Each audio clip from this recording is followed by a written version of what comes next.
Hi, everyone. Welcome to Simple Things.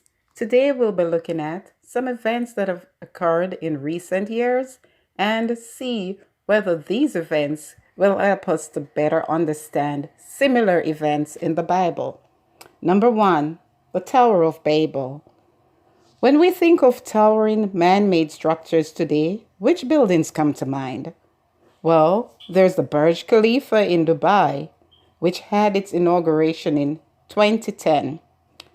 At an impressive height of just over half a mile, or 2,722 feet, the Burj Khalifa is the tallest operational building in the world.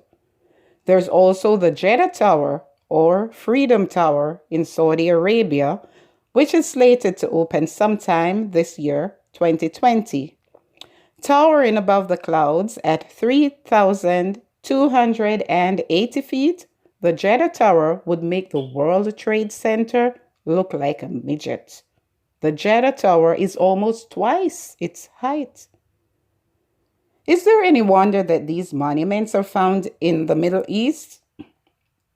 Actually, it's not surprising, as the Bible told us in Genesis 11 about a nation of people who wished to build a tower whose top may reach unto heaven. This structure was called the Tower of Babel. Now, Babel means a confused noise made by a number of voices. Simply put, confusion.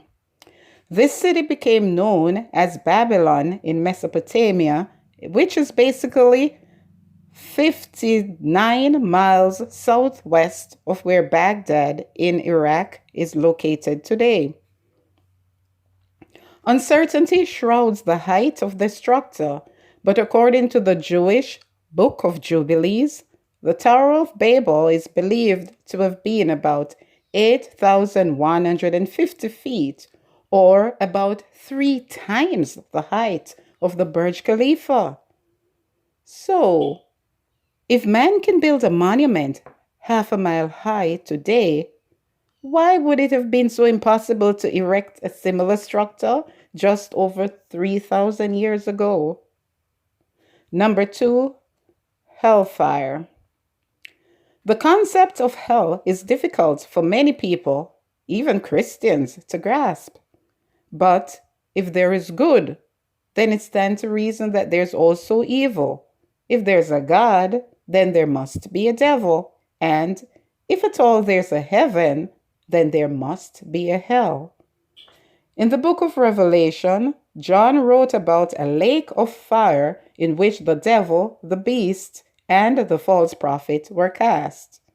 In chapter 20, John states that death and hell were also cast into the lake of fire. All who were not found written in the book of life were cast into the lake of fire as well.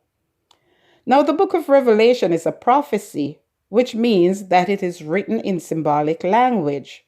In order to understand the book, an understanding of the symbols must first be studied throughout the entire Bible and properly applied in the book of Revelation.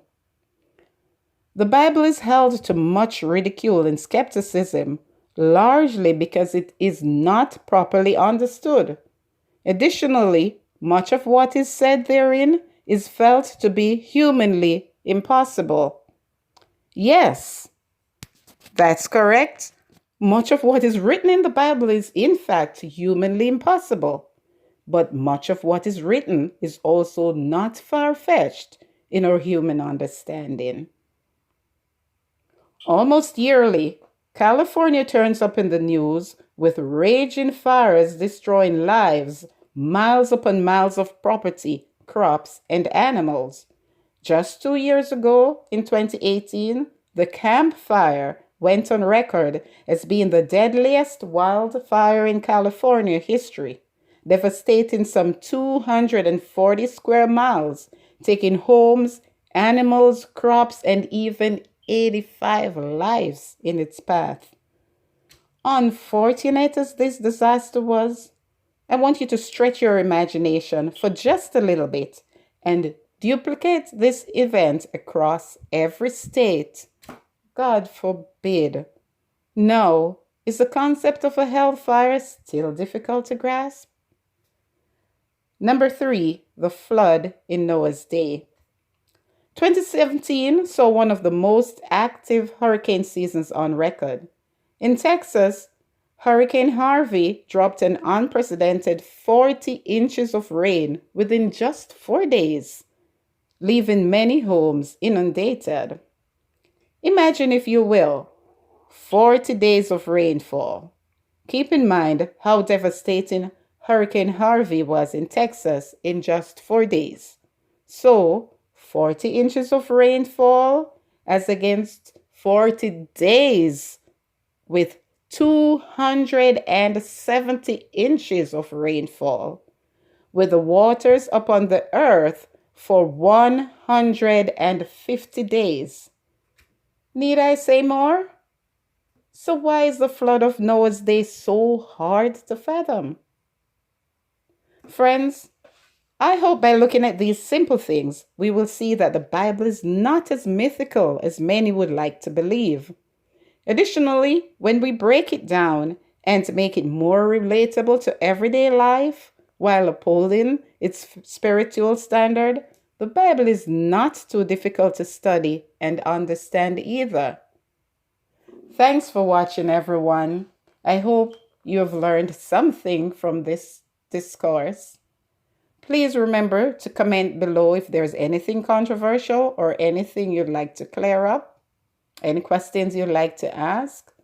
Like, comment, share, and please subscribe. Remember now, the simple things in life are free.